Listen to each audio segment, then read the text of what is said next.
This is a mistake that I believe I see over and over again, and I can see an Instagram feed where basically every drawing shows evidence of a way of drawing which I think in the end is not helpful for the place the artist wants to get to with their drawing. And I think it's largely unrecognized because this mistake is made before the pen even hits the paper. It's not something that's going to be addressed with some sort of drawing technique tip. So I want to look at 4 very different examples of drawings that I think demonstrate well what I believe this error is and how our drawing might look if we can focus on a different way of drawing. So let's look at the first example. This corner tower of a building in Ghent is the first example I want to use to show this mistake that I believe I see evidence of in drawing after drawing after drawing. But it comes from a very subtle and very understandable place. And it's to do with the fact that when we draw, particularly if we're drawing with ink, we draw line becomes our means of representing what we're seeing. And because we're drawing line, when we're observing our reference, we pay particular attention to outline because that's what we're going to have to draw. And so we have a shape such as this, which has a relatively complex outline. And I see a lot of steeples and towers that look as though they've been drawn this way.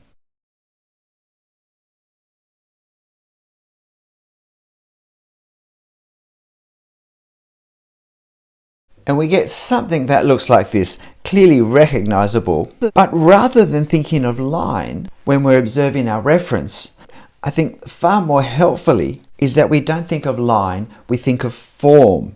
We think of 3 dimensions. The problem with thinking of line is that line in itself is 2-dimensional.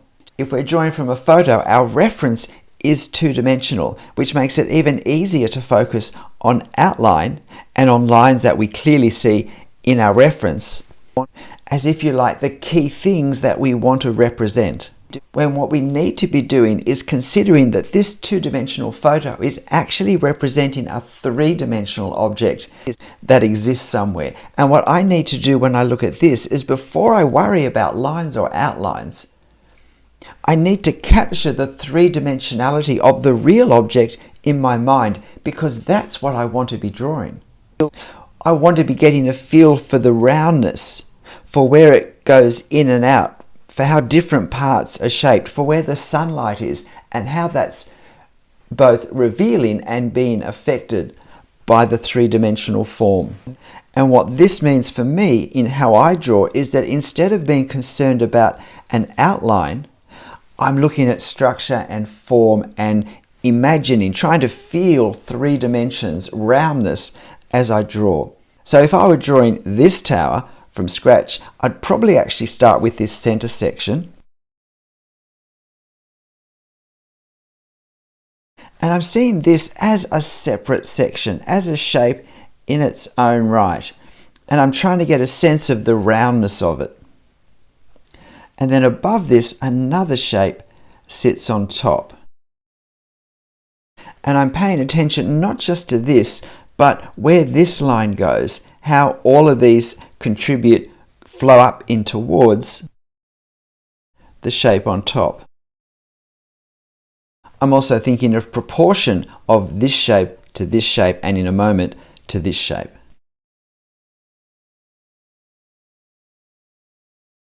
And now I come down and I'm thinking of this as a connection between 2 shapes. So it's going to be easier if I draw the bottom shape first. And there's actually a flare here, a bit of a skirt at the end coming out, but I picture that as a separate shape.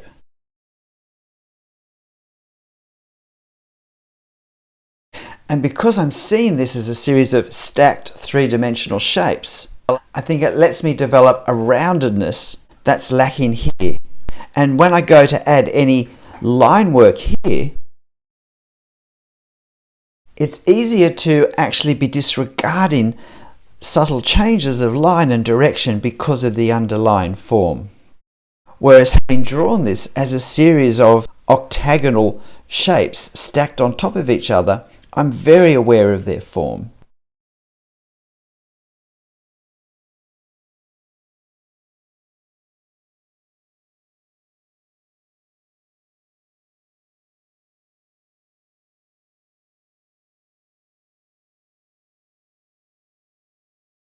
And so because all the time I'm drawing this, I'm seeing these as stacked shapes.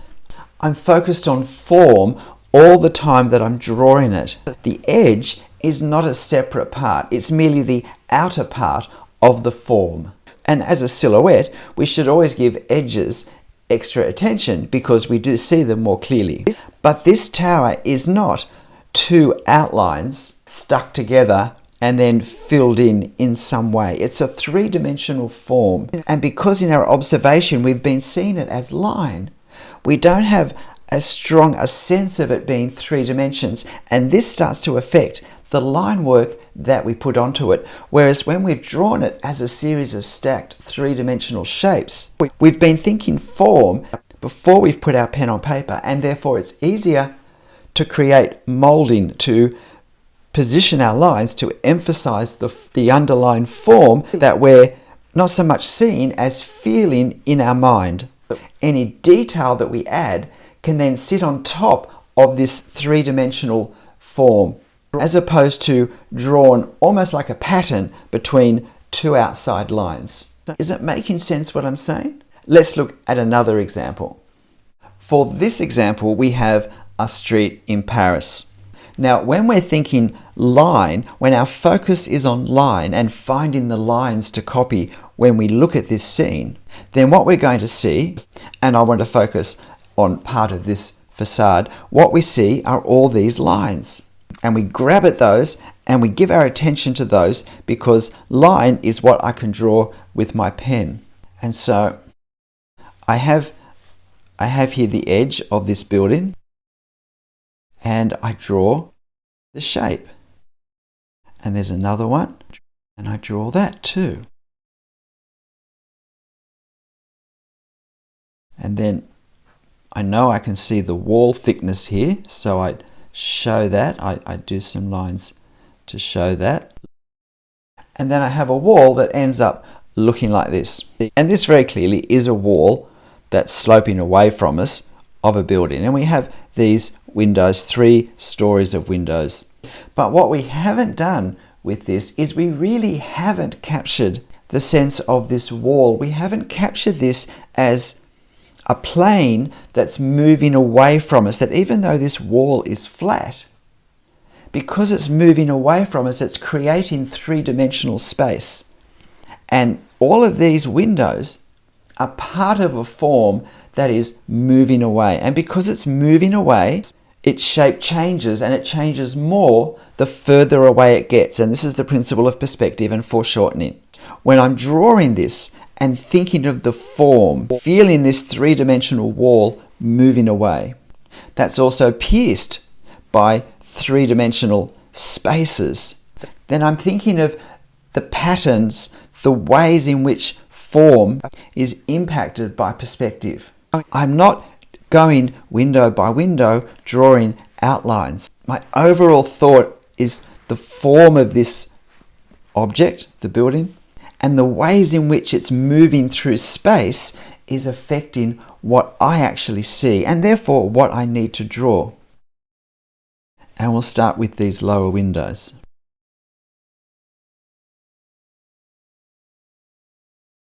So I'm not drawing rectangles, I'm marking the side of this three-dimensional form according to the physical properties that govern how we see form that's moving away from us.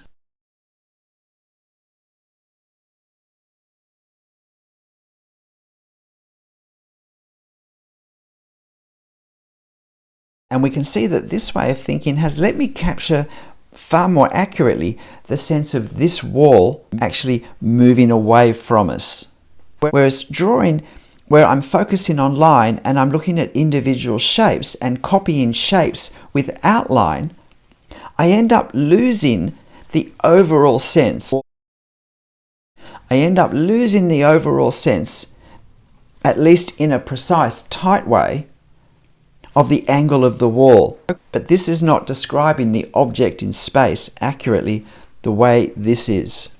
Focusing on shape in the sense of a two-dimensional outline of an object and outline, we lose track of the underlying form and how it's being affected by its relative position in space to us or to the photographer.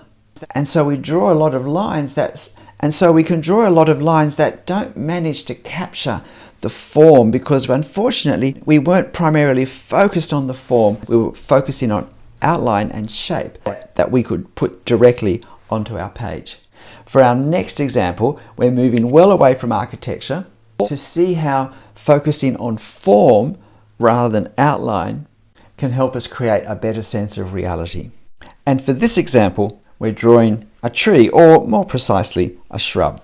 Now, when I see objects such as shrubby trees drawn, again, what I first see is a focus on outline. Now, when the outlines are as complex as this, I usually see what you could describe as a pattern or a simplification to stand in place of the real outline. And it's usually a pattern that that particular artist has chosen much earlier, and they use it quite often as this is the way I outline foliage or some types of foliage. Now, these lines do in a way represent a sort of reality here. And they would usually, and this sort of shape would usually have hatching, or perhaps more commonly tone, applied to it. But we're doing this in line, so we'll use hatching.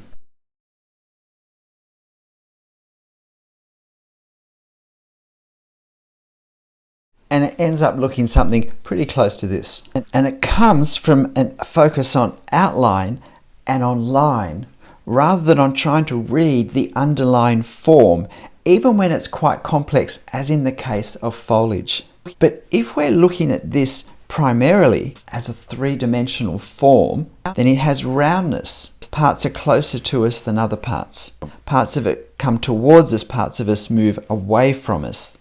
And these are things that we want to, if we can, capture. Now, obviously, edges are still going to be important, but as edges being a part of a roundedness that my focus is on, the way I'm thinking. Before I start to draw any outlines, I'm looking to get a sense of what part of this foliage is coming towards me, what part's moving away from me. So I see that this section here and this section here are moving towards me. Under that, they're moving further back into darkness. These bits here are further around to the side, a bit further back. And the further out we come, these bits are further back again than these bits. This part up here is quite a bit back from here. Whereas this has actually captured an outline as if all of this is basically on a big sheet of cardboard that we could look behind. So how do I draw this thinking of form?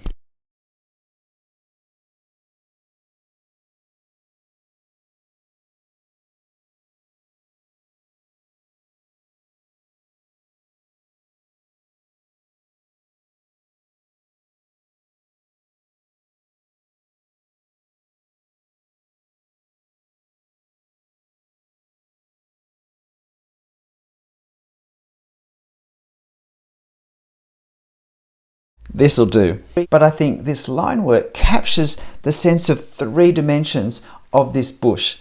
My hatching lines move in a way that they go up and they come down and they curve under to represent this bush curving under as it goes back down to the ground, back down to its trunk or trunks.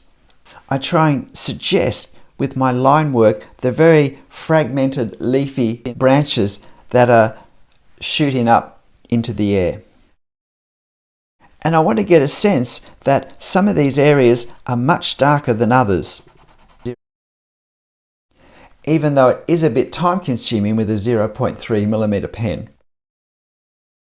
And the other simple truth to observe is that it simply takes longer sometimes to do a good job than it takes to do a quick, almost symbol to represent what's there. And if this were a 5-minute sketch, I'd be drawing this very differently again. But even when something is not a smooth form, if we think in terms of three dimensions, that this is an object where parts of it are coming out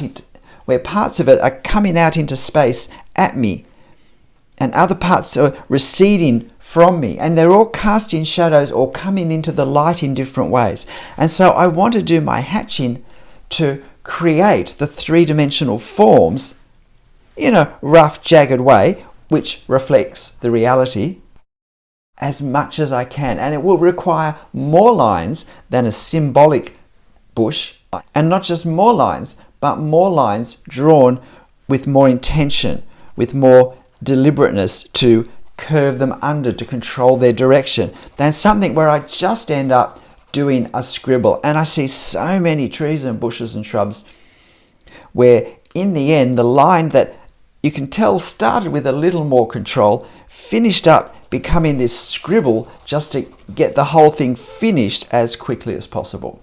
And that creates a very flat pattern because we've failed to see the three-dimensional form, and therefore we've lacked the information we've needed to control our line work to create that form. We have one more very, very different example again. And quickly, here's our cute little final example. Now, if we're concentrating on outline, we might be tempted to draw this little bird somewhat like this. But if we're thinking of form, we're going to be looking at the bird, and despite the fact that it's not a particularly clear picture, because they are very timid small birds, so this is quite zoomed in, but it's trying to see the roundness of its form. And so instead of concentrating on getting the ripples and ins and outs of an edge, we're thinking something more like this as we draw.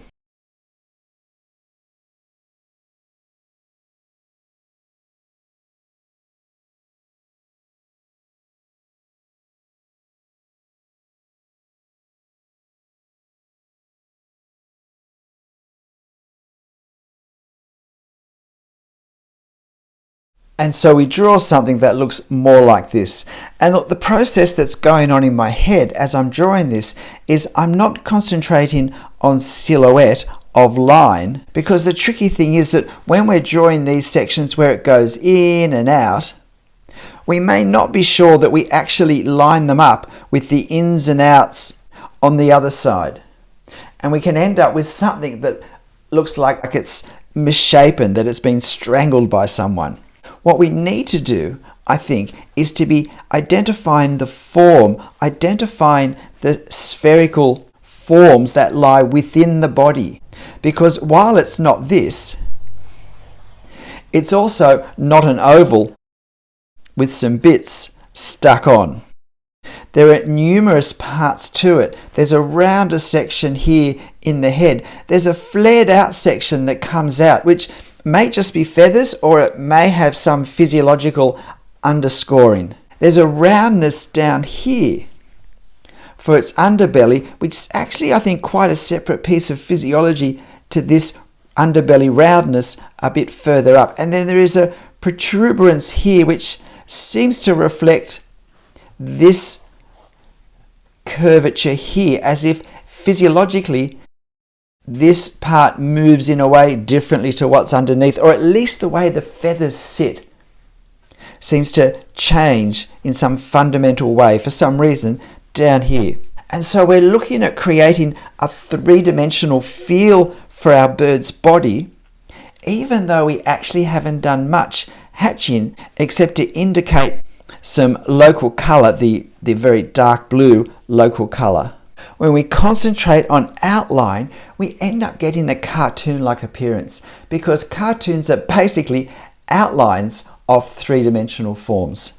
When we focus on seeing the three-dimensional forms in our subject before we put our pen on paper, and when we seek to draw lines that enclose a three-dimensional form rather than lines that outline an edge, we can end up with a far more realistic and credible drawing of our subject. But look, whatever you draw and however you're drawing it, make sure you have fun. G'day, I'm Travers. I'll see you next time. Bye.